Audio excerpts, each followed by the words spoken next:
Hi friends, welcome to my channel. AP వాతావరణ శాఖ నుంచి వెదర్ రిపోర్ట్ వచ్చింది. ఏపీలో ఇవాళ మనకు ఏ జిల్లాలో వర్షాలు కురవనున్నాయి, దానికి సంబంధించిన పూర్తి వివరాలు అనేది తెలుసుకుందాం. వీడియోని అయితే స్కిప్ చేయకుండా చివరి వరకు చూడండి. వీడియోలోని ఇన్ఫర్మేషన్ నచ్చితే ఛానల్ని సబ్స్క్రైబ్ చేసుకోండి. వీడియో యూస్ఫుల్ అనిపిస్తే మీ ఫ్రెండ్స్ అండ్ ఫ్యామిలీ మెంబర్స్కి మన వీడియోస్ని షేర్ చేసి నాకు సపోర్ట్ చేయండి. చాలామంది వీడియోస్ చూస్తున్నారు కానీ లైక్ చేయట్లేదు. మీరు ఎన్ని లైక్ చేస్తే నాకు అంత సపోర్టివ్ ఉంటుంది, వీడియో కూడా ఎక్కువ మందికి చేరుతుంది. దానివల్ల వీడియోలోని ఇన్ఫర్మేషన్ ఎక్కువ మందికి తెలిసే అవకాశం అయితే ఉంటుందన్నమాట. ఇక లేట్ చేయకుండా టాపిక్లోకి అయితే వెళ్ళిపోదాము. నైరుతి ఋతుపవనాల ప్రభావంతో ఏపీలో పలు జిల్లాల్లో మోస్తరు వర్షాలు కురిసే అవకాశం ఉన్నట్లు వాతావరణ శాఖ తెలిపింది. ముఖ్యంగా నైరుతి ఋతుపవనాలు దేశమంతటా విస్తరించినట్లు వాతావరణ శాఖ అధికారులు అయితే ప్రకటించారు.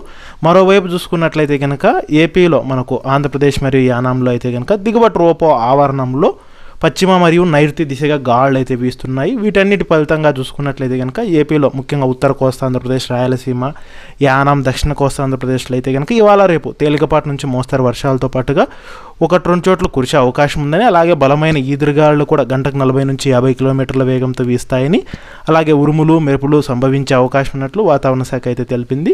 ఇక ముఖ్యంగా వీటి ఫలితంగా ఏపీలో చూసుకున్నట్లయితే కనుక శ్రీకాకుళం, విజయనగరం జిల్లాల్లో మోస్తరు వర్షాలు కురుస్తాయని, ముఖ్యంగా భోగాపురం, రణస్థలం పరిసర ప్రాంతాల్లో ఉరుములు పిడుగులతో కూడిన మోస్తరు వర్షాలు రానున్న 3 గంటల్లో కురిసే అవకాశం ఉన్నట్లు వాతావరణ శాఖ తెలిపింది. ఇక వీటి ఫలితంగానే కాకినాడ, కోనసీమ, తూర్పుగోదావరి జిల్లాల్లో కూడా 1-2 చోట్ల పిడుగులతో కూడిన తేలికపాటి వర్షాలు, ఎదురుగాలు వీస్తాయని వాతావరణ శాఖ అధికారులు హెచ్చరికలు అయితే జారీ చేశారు. సో వీడియోలోని ఇన్ఫర్మేషన్ నచ్చినట్లయితే ఛానల్ని సబ్స్క్రైబ్ అయితే చేసుకోండి.